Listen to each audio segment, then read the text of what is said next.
Success! Tara, samahan nyo ako i-set up natin yung subscription tools sa may dashboard natin.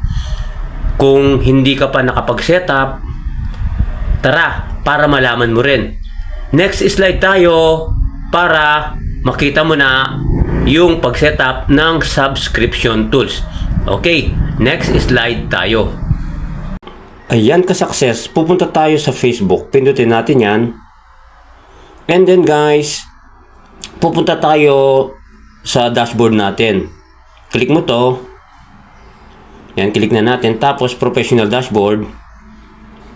Kasi guys, nakita ko kanina. So sabi ko, gusto kong i-record para makita mo rin sa mga wala pang subscription tools.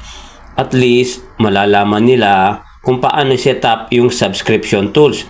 Pupunta tayo, ayan, sa my monetization under tools, monetization. Click mo yung monetization. Pagka-click mo yung monetization guys, scroll mo pataas kasi nakalagay dyan sa your tools natin, ayan, available to set up. Tapos subscriptions. Tapos setup, ayan. Nakalagay kasi, let your audience support your work with monthly payments. Ayan, i-set up natin. Kasi ang daming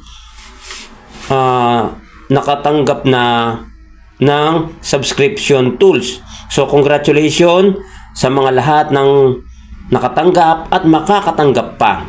Kung hindi ka pa nakatanggap, para sa iyo to kasi soon magkakaroon ka rin ito. I-click mo yung setup button na yan. Pagka-click mo, guys, ito yung makikita mo. Kasi nakalagay dito, subscriptions. Let the followers who most love your work support you through monthly payments. Tapos, predictable earnings. Build a new revenue stream with recurring monthly payments for more predictable earnings. Tapos, get audience support. Makakakuha sila ng support sa iyo kung may mga katanungan sila. Provide a direct and flexible way for fans to support you and connect more deeply with your work.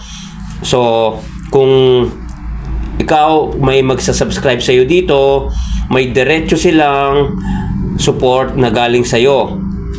And then, flexible benefits. Choose to add more benefits that bring your community together, like a subscriber only group, or offer exclusive content. So, pag nag-post ka or pag may subscriber only group, parang private group na kayo lang at yung mga nag-subscribe lang sa iyo yung makaka-receive nung mga dito sa subscriber only group. And then may mga dito, subscription details. You can modify your subscription detail at any time. Monthly price 55 pesos recommended. Tapos subscriber benefits, may subscriber badge sila.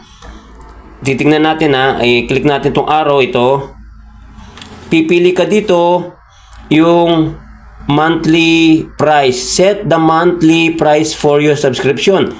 Merong recommended guys 55 hanggang 539. Yon, basta click mo lang yung bilog na yon, click ko, pero maganda ito lang munang minimum recommended, yan 55.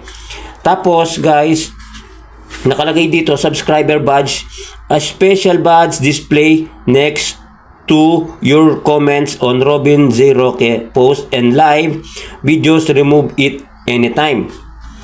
So ayun guys, di ba?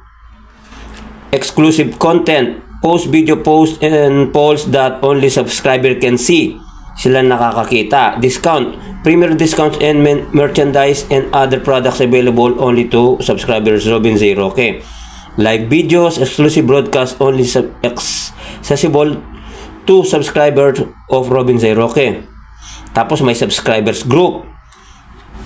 Yun, pwede mo lagyan dyan. I-click mo lang additional benefits. Yung optional lang yan guys recognition post. Ayan, highlighted comments, features. Okay? And then, balik natin And then, i-click mo yung add tools. Ito, add tools.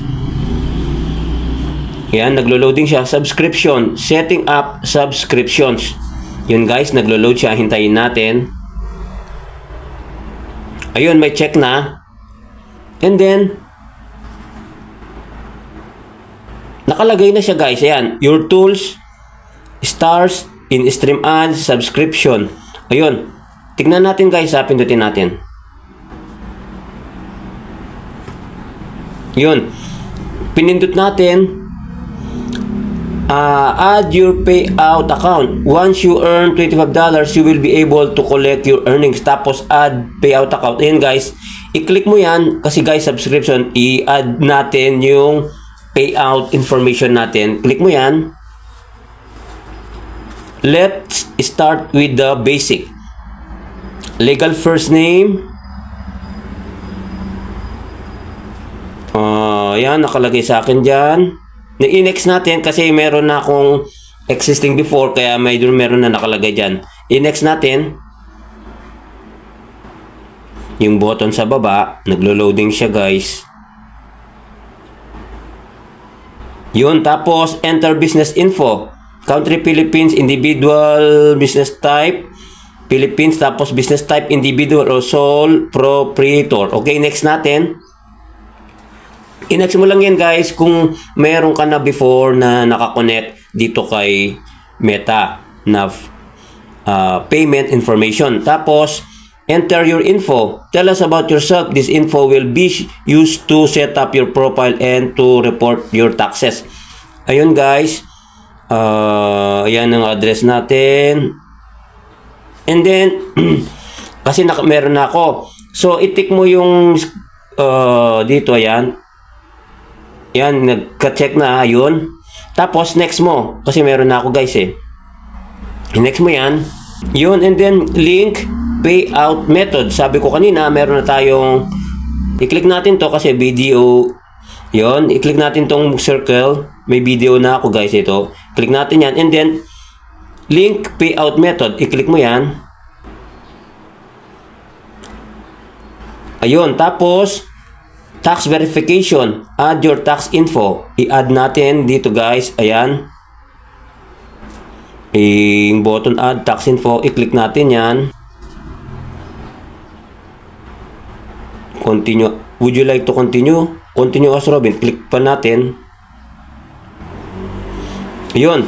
Tax information. Get started. What is your tax classification? Individual. Individual yan. Are you a US citizen? US government resident? Green card? No, no. No lang tayo dito. Ito. Ngayon kasi, yun nakalagay na individual sa atin. So, scroll mo pataas. Tapos, dito, are you acting as a intermediary agent or other person receiving payment on behalf of another person or as a flow-through monthly entity? No. Tapos guys, no lang yun ha.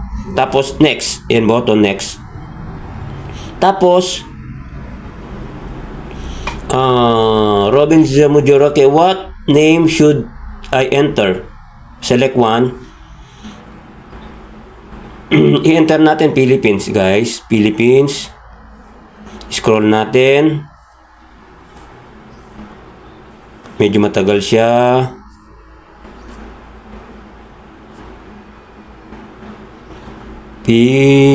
Philippines. Ayun, Philippines. Ayun, lagay natin sa bandang gitna. Philippines, tapos sa may bandang kanan na yung bilog, click mo yan. Yun, pagka-click mo, nalagay na siya doon. Philippines. And then, I have a non-US TIN. Okay, nakatik siya. Yun, yung ano. Tapos, i-next mo siya guys. Next. Pagkalagay mo yan, kasi nakalagay na dyan, naka-gray lang siya. I-next mo na rin siya kasi nakalagay na yung country mo, yung address mo, yung city. Tapos, lahat na nandyan na i-next mo. Tapos, ayan, same as permanent address. Yun, next mo na rin siya. Kasi okay naman yun, ano. Next. And then, claim of tax treaty benefits, country. I-click mo yun. Philippines ulit. Scroll natin. Scroll natin, guys. Ayan, Philippines. Tapos yung biliguli doon sa kanan.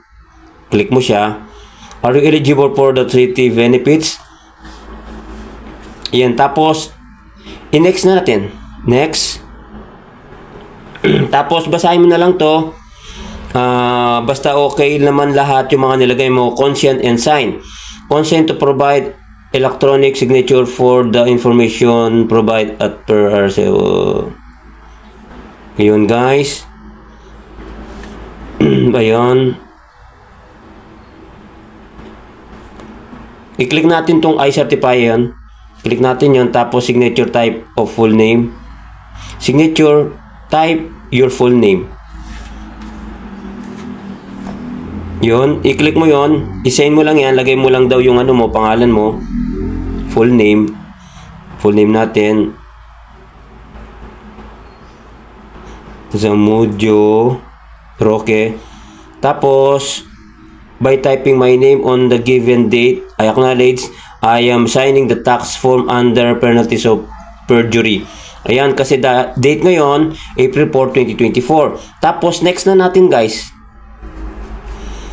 Pagka next mo, review and submit. Ito kasi yung form na to, W-8Ben. Certificate of Foreign Status of Beneficial Owner for United States Tax Withholding and Reporting Individuals.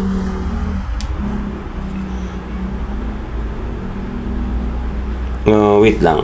Ito ba yan? Ayan, scroll natin. City, town.